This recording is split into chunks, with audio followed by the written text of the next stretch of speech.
Tô pronta! Tô pronta? Acho que sim. Essa história é tão incrível de hoje, gente. Acho que eu tô pronta. Oi, eu sou a Marcela Ponce de Leon. Eu sou a Sheili Calef, pronta. Quase pronta.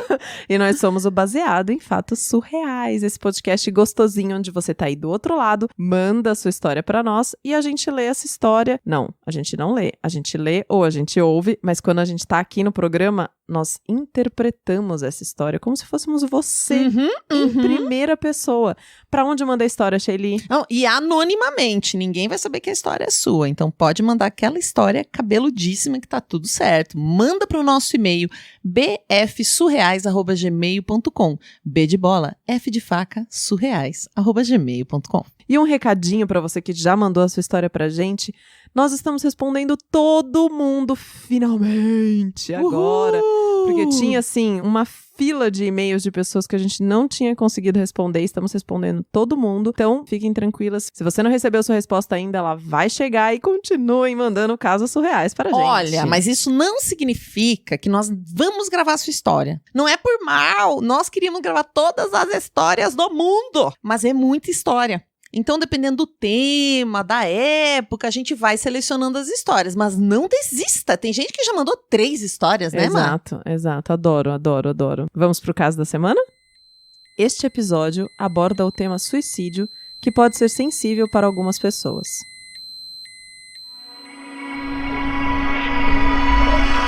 Baseado em fatos surreais. Histórias de mulheres como nós, compartilhadas com empatia, intimidade e leveza. Onde o assunto é a vida e o detalhe, o surreal. Eu tinha 17 anos e ele 25. Lindo, alto, louro, olhos verdes intensos. Ele era simpático, ele era divertido. Ele era um deus, né? Ele era um deus, ele era economista, ele tinha umas ideias ótimas. Um deus inteligente. Ele falava de sustentabilidade. Nossa, era assim, tudo de bom e do melhor. Eu tava encantada, ele me levava nos restaurantes legais, a gente morava na praia, né? Eu morava nessa época perto do mar. Que lindo. E ele me levava para uns paraísos, por umas praias isoladas, comidas diferentes. Ele sempre me comprava pistache, que era um negócio que eu não tinha o hábito, né? Não conhecia. Era uma coisa exótica pra você. Total, assim, total. É tipo o meu primeiro amor mesmo, sabe? Aquele primeiro grande amor que a gente tem. E nós íamos juntos para uma igreja. Nessa época, eu participava de um grupo e... Inclusive, me perdoem por falar isso, hoje eu já penso diferente. Mas enfim, na época eu participava de um grupo que deu início ao movimento Eu Escolhi Esperar. Eu escolhi esperar. O que significa isso? Seu primeiro milhão? Não, Eu Escolhi Esperar é um movimento de apenas fazer sexo após o casamento. Esperar casar para poder ter relações íntimas com a pessoa que você escolheu, né? A ideia é que você tenha a mesma pessoa durante a sua vida toda. Esse é um movimento bem grande, na verdade. Hoje, ele era um movimento menor na época, mas hoje ele é um movimento muito grande. Tem encontros nacionais de pessoas que acreditam nisso. Sim, super. É sério que tem gente que espera casar pra transar? Mas assim, pode ver antes, pode tocar? Não, nada. Nada? Não, Nenhuma nada. intimidade? Nenhuma intimidade. Nem peitinho? Nada, não, nada. É uma escolha. Tá bom. Eu acho estranho, mas tá bom. Não, mas várias pessoas fazem essa escolha, né? Muitas religiões têm essa possibilidade. É um movimento de jovens, né? É legal frisar isso. Hoje eu já não considero esse movimento tão bacana quanto eu achava na época, mas eu fazia parte desse movimento. Tá bom. Então eu acreditava que eu tinha que me guardar até o casamento. Inclusive, eu tinha namorado um cara antes por 8 meses, sem nem beijo na boca. Tipo, esse foi meu primeiro amor de verdade, mas eu tinha tido um primeiro namoradinho antes, 8 meses, mas nem beijo na boca. Mas vocês chamavam de namoro? Não, hoje eu nem considero, mas eu acreditava nisso muito na época. Era namoro. Sim, era o nosso namoro. Mas vocês faziam o quê? A gente passeava, a gente às vezes ia no cinema, ia assistir alguma coisa, ia na missa juntos, né, na igreja, no culto. Mas isso não é um amigo? Não, era um namoro. Só que a gente escolheu esperar, então não tinha nenhum contato físico, nenhum contato íntimo. Tá bom. aí, com esse meu grande amor, que eu tava super apaixonada e que era mais velho que eu, uma noite a gente saiu do grupo maior do pessoal da igreja, a gente tava caminhando na beira da praia, e ele disse que tava super apaixonado. E ele fez todo aquele roteiro sobre eu ser diferente das outras meninas, diferente de tudo que ele já tinha conhecido. Ele disse que me admirava, que eu era muito madura, linda, e que tinha sido Deus que tinha me enviado pra ele. Que é tudo o que eu queria ser, né? A resposta da oração de alguém. É o que eu acho que a maioria das mulheres da igreja, elas querem ser a resposta da oração de alguém. Uhum. Hoje, vocês não podem ver, mas eu tô revirando os olhos agora, porque hoje eu não consigo acreditar mais nisso. Mas enfim, eu acreditava muito nisso. Aleluia, irmã. E eu me declarei também, eu tinha 17 anos, né? Eu não tinha nunca acontecido nada parecido comigo antes, eu me derreti. Mas eu deixei muito claro que eu não ia namorar se não fosse pra casar. Aí o que ele fez? Ele buscou tipo um pedacinho de mato, assim, que tinha ali perto, e se ajoelhou na beira da praia, noite enluarada. Eu tava até com aquele clichê, tipo, flor no cabelo, vestido esvoaçante, verão, sabe? Peraí, eu me perdi um pouquinho. Mas vocês estavam saindo já há um tempo. Sim, a gente tava saindo e a gente tava voltando da igreja juntos. E ele Você já tinha dado um beijinho nesse? Não. Não, eu não tinha dado nem beijo nesse. Tá. E aí ele pegou a minha mão, me pediu em casamento, ajoelhado. E ele amarrou aquele pedacinho de mato no meu dedo, que ele tinha pego ali, sabe? Uhum. Eu não sei se a gente tinha assistido filme demais, eu só sei que foi exatamente assim. Eu aceitei na hora o pedido de casamento, meus olhos encheram de lágrimas. Foi aquela coisa assim... Tipo, era o que você esperava, Nossa, né? o meu sonho, tipo, o sonho do sonho. Sonho da vida. Sonho da vida. Acho que só pra ficar melhor, só se fosse uma aliança, mas ali, né, tudo tava fazendo total sentido. Aí ele me levantou, me deu um beijo apaixonado. E a única coisa que ele pediu foi que eu abrisse mão da exigência da gente não se tocar. Que ele esperaria pelo sexo, não tinha problema, mas ele queria ter o prazer de poder me beijar. Porque não beijar era muito difícil pra ele. Não, peraí. Ele queria ter o prazer de te beijar. Isso. Tá. Ele queria poder me beijar, porque ele tinha muito prazer com isso, mas que tudo bem esperar pelo sexo, que isso não era uma questão pra ele. Uhum. Ai, gente. E que santa no céu ia dizer que não, depois desse teatro todo aí. Uhum. Eu mergulhei de cabeça nesse abismo, sem pensar duas vezes. Abismo? Você chama de abismo. Tá. Porque ele sabia o que eu não sabia, né? Eu tava com os hormônios dominando meu corpo. Ele sabia muito mexer comigo.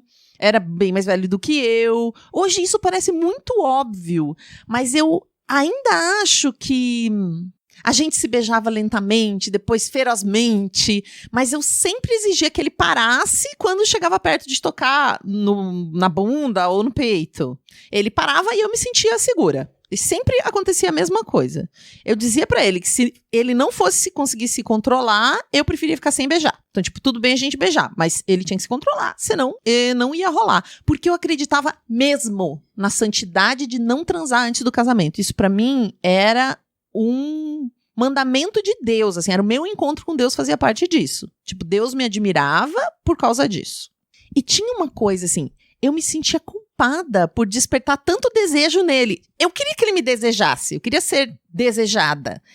Mas era como se eu estivesse fazendo ele sofrer, sabe? Então eu comecei até a usar uns biquíni maior, assim, pra que ele não se descontrolasse.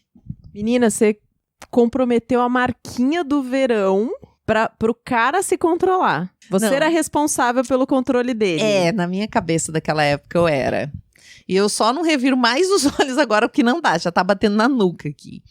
E ele sempre dizia que entendia, me prometeu confiança total, porque ele nunca ia fazer isso com a futura esposa dele. Ele nunca ia abusar da confiança da futura esposa dele. Ele sempre me disse isso. E um dia, meio do nada, ele mandou uma mensagem pra eu ir na casa dele. O irmão dele tava viajando, mas já ia chegar, uma coisa assim. Ele tava sozinho. E eu fiquei meio assim, ai, mas será? Você promete se comportar? E ele ficou super ofendido. Falou, nossa, o que você pensa de mim? É lógico. Sabe? Tipo, fez uma cena assim, tipo, nossa, imagina. A coisa do escolher esperar é super séria. Não apenas por ser pecado, sabe? E eu também, eu escolhi esperar não só porque eu achava que era pecado, mas eu também não me sentia preparada pra transar, sabe? Era um negócio que me assustava um pouco. Não era uma coisa que eu tava assim, nossa, que confortável. Eu gostava de beijar ele e tal, mas eu não achava que tava na hora. Quantos anos você tinha mesmo? 17. Ah, tá. E ele tinha 25. Ah, natural, né? Sim! Super natural. E também tinha uma coisa, eu tava super apaixonada, mas tinha umas histórias dele, do passado dele, que não eram muito legais, tipo de um envolvimento com drogas, mas eu acreditava muito que ele ia se recuperar, sabe? Tem muita gente na igreja que tem um passado Ele difícil. era da igreja, né? Ele da ia na missa igreja. com você. Então eu pensava assim, o que aconteceu antes aconteceu, tá no passado, ele tá aqui, eu confiava muito nele mesmo. Uhum. Nessa época já fazia uns 3 ou 4 meses que a gente tava junto e eu já tava planejando a lista de convidados do casamento, ficava imaginando como que ia ser o meu vestido, onde que eu poderia ser esse casamento, local, tava super empolgada, assim, dividi essas ideias com as minhas amigas, tava toda animada. Aí eu entrei na casa dele esse dia e lá pelas tantas, ele pediu pra eu ficar só de biquíni. Aí eu falei, beleza, eu sempre fico só de biquíni, né? Porque vocês moravam na A gente morava na praia, né? Tá, Fiquei só de entendi. biquíni, de beijinho, vai e vem. Aquele biquíni grande. Aquele biquíni grande que eu já tinha acostumado a usar. E aí, uma hora, ele desamarrou meu biquíni. Ele tinha um... Era aqueles biquínis de lacinho, de lado? Isso, de lacinho de lado. Mas não o pequenininho, é um grande que tem um lacinho também, sabe? Uhum. Eu sei que ele desamarrou, assim, puxou. Aí eu fiquei segurando a parte de cima. Ele ficou segurando a parte de baixo, ainda meio em mim, assim. Aí ele pediu, por favor, pra eu deixar ele me ver sem nada. Que ele não ia tentar nada, que ele queria só me ver, porque eu era muito linda, porque era a mulher da vida dele. E eu resisti um pouco, mas eu deixei. Gente, ele foi te colocando na armadilha, e aí eu fui levantar pra colocar o biquíni de novo, e ele começou a me beijar, me levar pro quarto, e aí eu falei que não. E ele falou, por quê? Nós só estamos se beijando, não estamos fazendo nada. E eu disse que não de novo. E foi nesse momento que eu olhei bem pra ele e já não era mais os mesmos olhos dele, sabe? Não Como tinha. assim? Ele não tava mais me escutando. Não era mais a mesma pessoa que era carinhosa comigo. Ele tava de outro jeito, sabe? Não tinha mais romance. Tava incontrolável? Não tinha amor. Não é incontrolável. Eu acho que ele entrou ele não tava me vendo mais. Ele tava focado nele. Ele tava focado nele, naquele prazer ali. Não tinha respeito aos limites, não tinha nada. Tá. Ele pegou e disse que a gente só tava dando uns beijos. Mas daquele jeito, ele me ameaçou com o olhar do tipo assim, sabe? Foi uma ameaça, assim. Eu me senti super insegura, nunca tinha me sentido assim junto com ele. E nessa hora eu sabia que ou eu ia lutar com ele e me expor, porque eu tava ali. E eu não conseguia entender que isso realmente estava acontecendo comigo. E foi uma coisa apavorante, assim. A minha cabeça, ela foi mais rápida do que eu, sabe? E eu fui pra algum lugar dentro da minha cabeça. Porque eu não podia fazer um escândalo. Imagina, uma menina da igreja, por que eu tava ali? Por que eu tava sem roupa? Por que eu deixei aquilo acontecer? Por que eu provoquei um homem? Por quê? Por que você provocou um homem? Era o que passava na minha cabeça naquela hora. E aí eu pensei, bom, eu já tinha ouvido aquela frase que fala que se o estupro é inevitável, relaxa e goza. Já tinha ouvido isso uma vez. E aí eu comecei a dar desculpas na minha cabeça para aquele comportamento dele, né? Que ele devia estar descontrolado, mas que ele me amava, que ele ia se arrepender, que eu precisava perdoar, que era um episódio que estava acontecendo. Afinal, a gente ia casar mesmo, grande coisa, aquilo tá acontecendo, a gente se ama, qual o problema? Mas, na verdade, eu comecei a chorar, foi um choro muito seco, assim, sabe? Eu lembro de uns flashes daquilo tudo, eu lembro da sensação, da confusão. E, assim, eu gostava do toque dele, eu gostava dele. E talvez eu nunca tivesse amado tanto ele quanto naquela hora. Não. Porque aquele momento parecia que eu amava mais e aí doía mais, entendeu? Porque eu não queria. Tipo, eu amava ele, mas eu não queria aquilo. E daí aquilo era tão... Dentro da minha cabeça, assim, eu ficava tentando dar uma justificativa e eu não conseguia encontrar.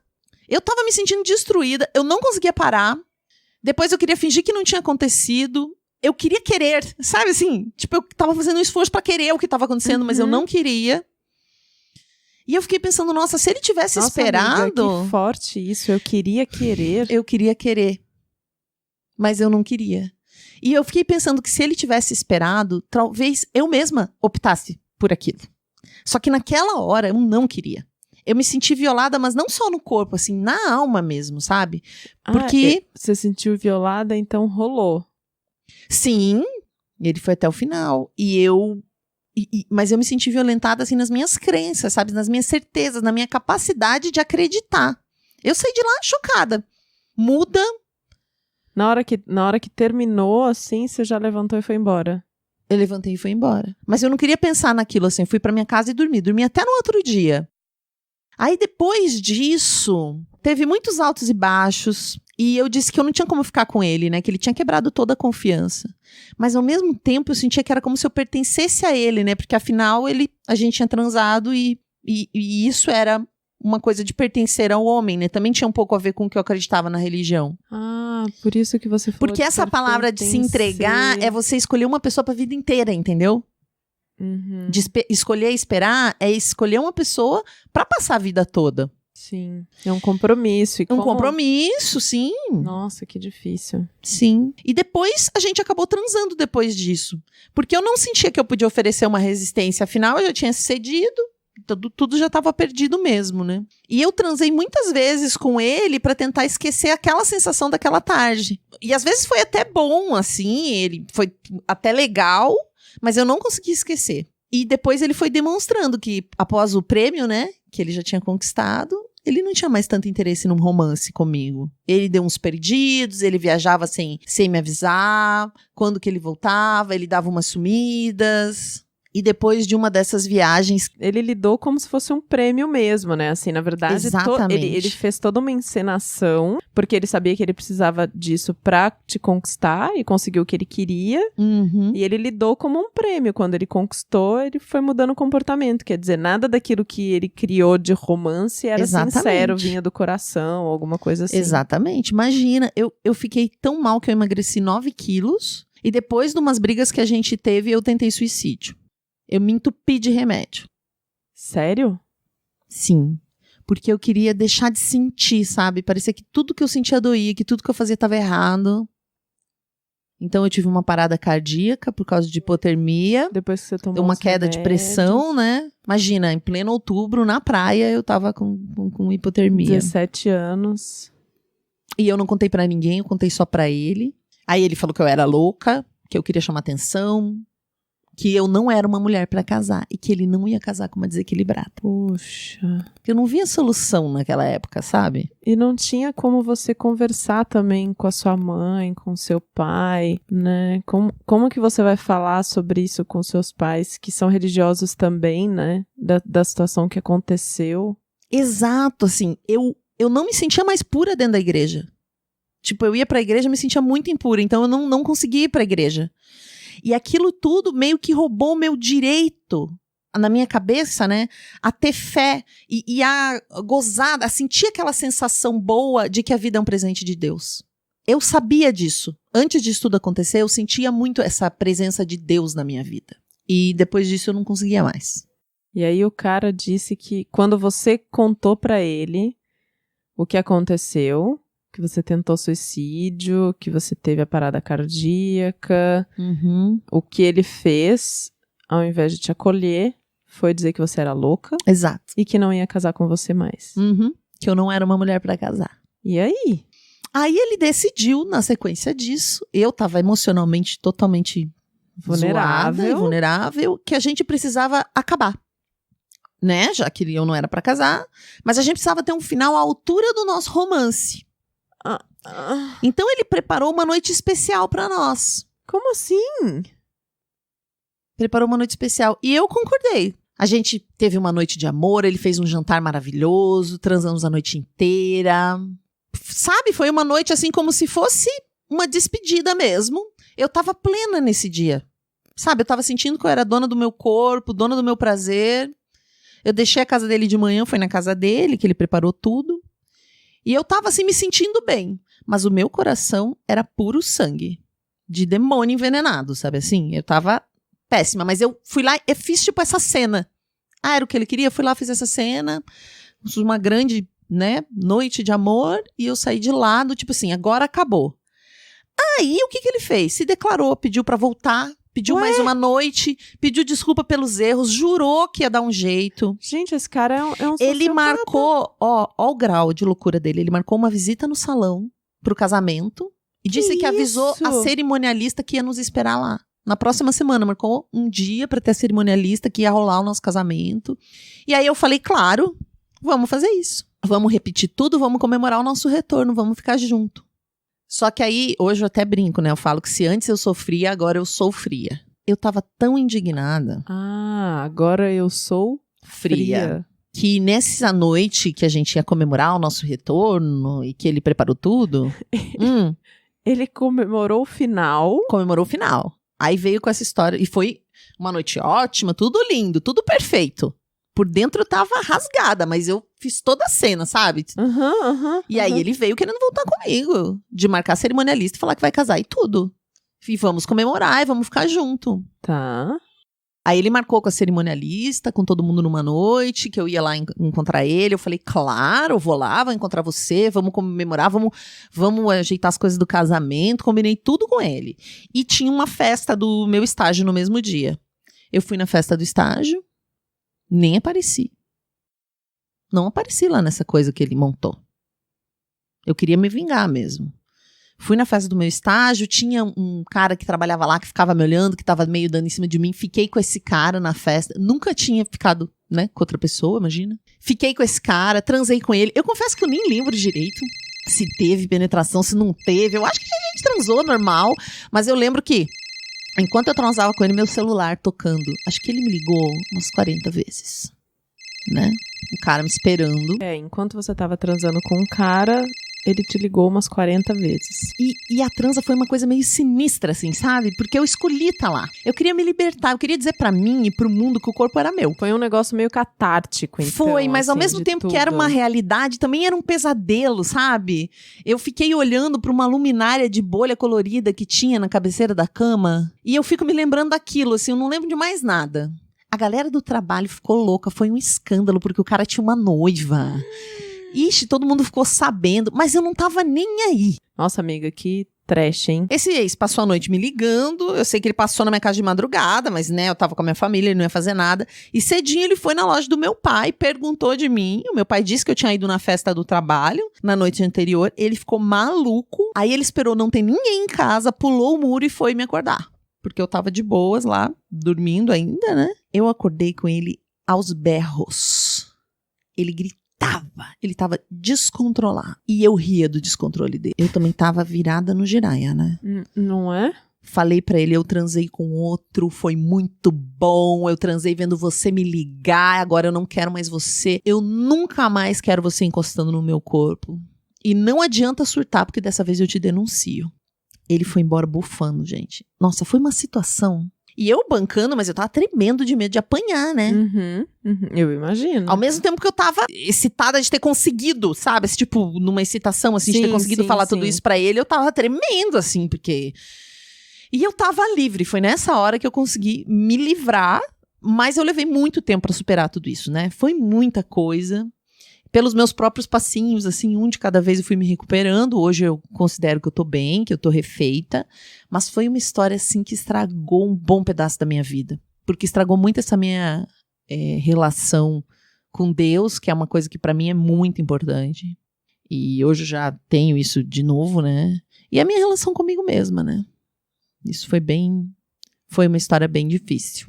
Hoje, quando passam dos limites comigo, eu vou mais além ainda. Tipo, se a pessoa passa do limite comigo, eu passo além ainda do limite. Tipo, esfrego um pacote de merda na cara da pessoa, porque eu já fiz muita coisa comigo mesma. Muita gente já ultrapassou o meu limite, eu mesma ultrapassei o meu limite de propósito, e eu entendi que não pode mais ser assim.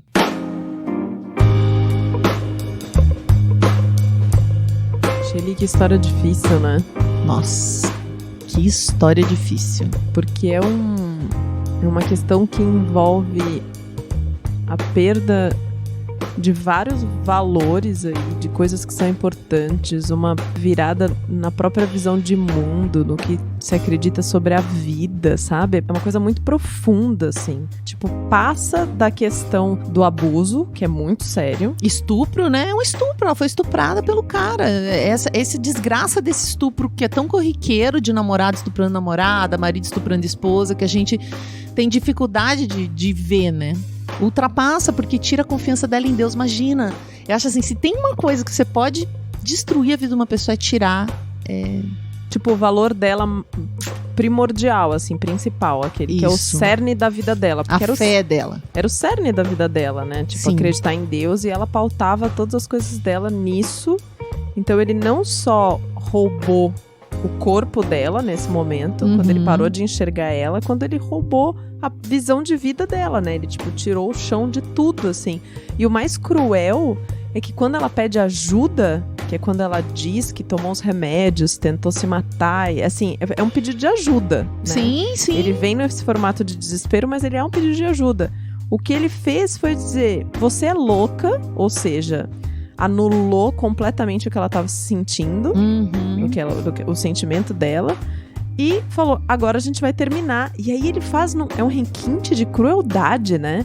Porque ele tipo, a festa do término. Circo. Monta um circo.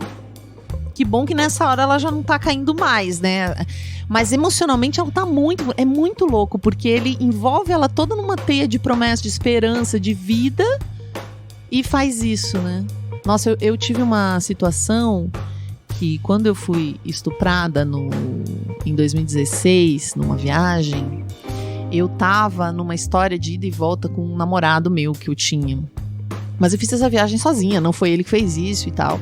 Mas ele ainda era a minha maior referência de pessoa próxima, em quem eu confiava. Independente da gente estar dando certo ou não, era uma pessoa que, né, eu tinha uma relação muito íntima. E quando eu contei pra ele o que aconteceu, ele tava meio virado no girar essa época, mas quando eu contei pra ele depois de um tempo o que tinha acontecido comigo, ele só disse assim, eu nunca mais quero falar com você. Nossa, foi o terror pra mim. Tipo assim... Que sensibilidade, né? É, porque era meu amigo, inclusive, sabe? Eu tava contando aquilo pra uma pessoa que era íntima, mas foi um negócio assim tão violento que, nossa, ficou muito marcado. Foi muito difícil. Muito difícil. Eu sei que as pessoas não têm bula pra lidar com esse tipo de situação, mas esse foi o pior jeito que ele podia ter lidado. Como se eu estivesse falando, sei lá, pra tentar uma aproximação através de... Um absurdo qualquer, assim, que ele pensou na cabeça dele, mas que, nossa, eu não consegui mais falar com ele depois e foi um horror, assim. É, muito ruim. Eu passei por uma situação onde eu tava num momento muito vulnerável, muito difícil, e eu comecei a ter algumas crises de ansiedade, assim. E eu cheguei pro meu namorado na época a pedir ajuda. Eu não tava sabendo como lidar. E ele não fazia nada, assim, ele nem falava nada, ele não fazia nada fisicamente, também não falava nada. É como se eu não estivesse falando com uma pessoa do outro lado, sabe? Eu pedindo ajuda. E foi muito difícil, assim. Depois que a situação passou e eu consegui ir ao médico e eu procurei ajuda e as coisas foram melhorando, na minha cabeça, eu racionalizei tudo e entendi que ele não conseguia me ajudar naquele momento. Mas é a pior coisa possível você pedir ajuda e não ter nenhum tipo de resposta. Nem que ele falasse, eu não consigo, mas... Não consigo te ajudar deixa agora, eu chamar não sei o que fazer. Deixa eu chamar alguém que pode, sei lá, né? Não, mas eu não consigo. Eu entendi isso depois, eu elaborei isso depois sozinha, né? É muito complicado. É muito complicado. Tipo, ou você ser deixada no vazio, ou você ser rejeitada dessa maneira, não quero falar com você, não me interessa, ou você ser acusada de louca e não ser entendida no seu sofrimento. E tem essa solidão dentro dessa história de quando ela tenta se matar, que ela tá sem ninguém, né? Porque ela sabe também que ela vai ser julgada se ela dividir essa história com as pessoas. Com amigos, porque com a olhando família. De fora parece muito óbvio que ela tem que sair disso, mas tem toda uma construção envolvida aí e ela acaba ficando numa solidão tremenda, né? Enfim, super difícil. Heroína, muito obrigada por ter compartilhado a sua história. É muito importante para nós poder abordar esse tipo de assunto, porque a gente sabe que pode ajudar outras pessoas quando a gente compartilha essas histórias aqui. Se você tem uma história para contar, não importa o assunto, pode mandar pra gente, a gente mantém essa história anônima. Muito obrigada a vocês que estão aí do lado, ouvindo baseado em fatos reais, não importando a emoção que a gente está trazendo aqui na história da semana, né, Sheili? Sim, nós escolhemos essa história para hoje porque é o mês de prevenção ao suicídio. Então, a gente recebe várias histórias que têm esse tema, infelizmente, né? De pessoas que tentaram, pessoas que pensaram. É um tema que a gente precisa discutir. Essa história de não falar de suicídio é balela. tem que falar sim, para que a gente possa conversar sobre, para que as pessoas que pensam nisso não... ou os momentos em que a gente pensar nisso não sejam... não vire um mito ou uma coisa que não se pode falar sobre. Então, a gente precisa falar sobre isso para poder acolher esse sentimento, para poder acolher isso quando isso acontece, quando alguém pensa nisso, para que a pessoa não se sinta mal de falar para alguém que está pensando sobre isso, né?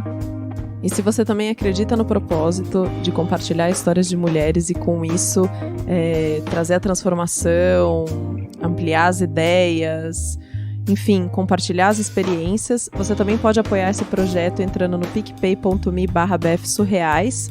A gente tem lá uns planos de assinatura e quem começa o apoio ainda recebe um cashback. Então você pode usar esse cashback depois para poder carregar o seu celular, o seu transporte, enfim. É bem interessante esse novo modelo de apoio aí que a gente está escolhendo agora. É um dinheirinho que você recebe de volta. Você doa e recebe ao mesmo tempo. Exato. Até o próximo Caso Surreal.